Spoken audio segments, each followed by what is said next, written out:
बड़े बड़े बरतन चढ़ावे बेटी के पापा, देखता सकल समाज, देखता सकल समाज।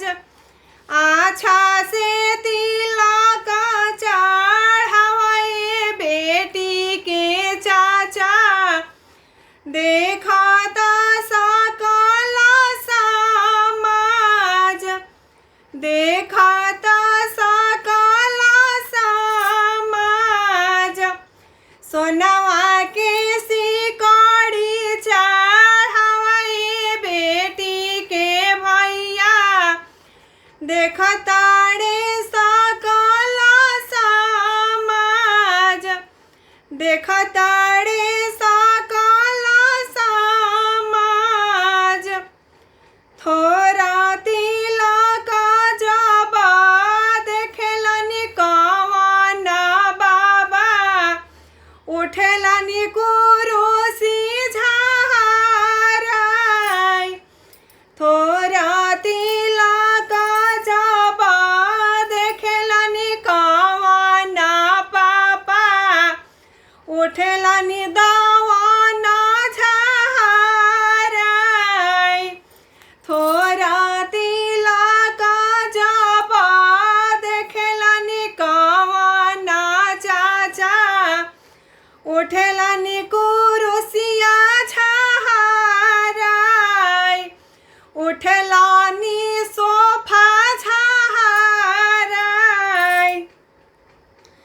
थोड़ा तिलक पर बबुआ ना बियाहबे, मोर बबुआ रही है कुंवार, मोर बच्चा रही है कुंवार।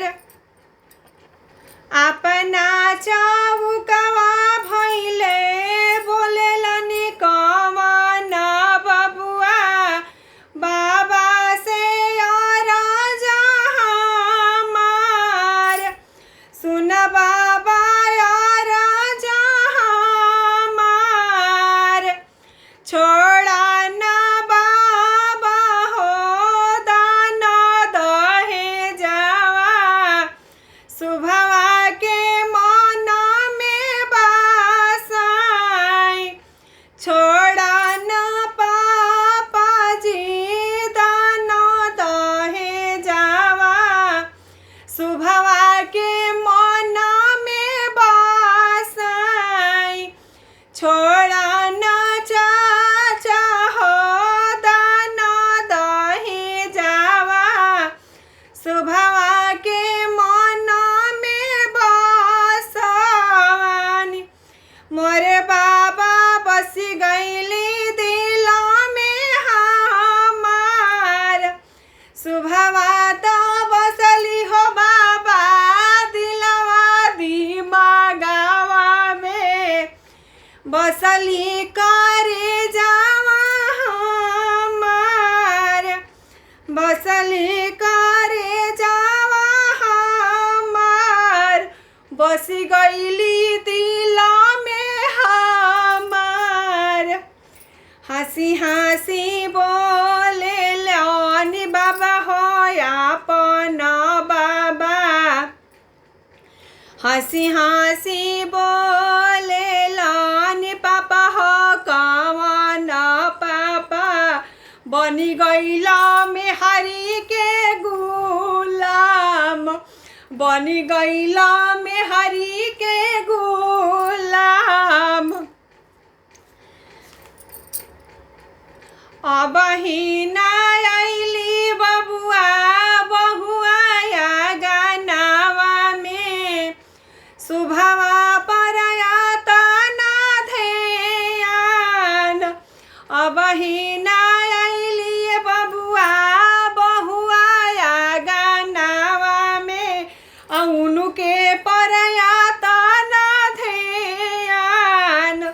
शुभवा पर तना ध्यान।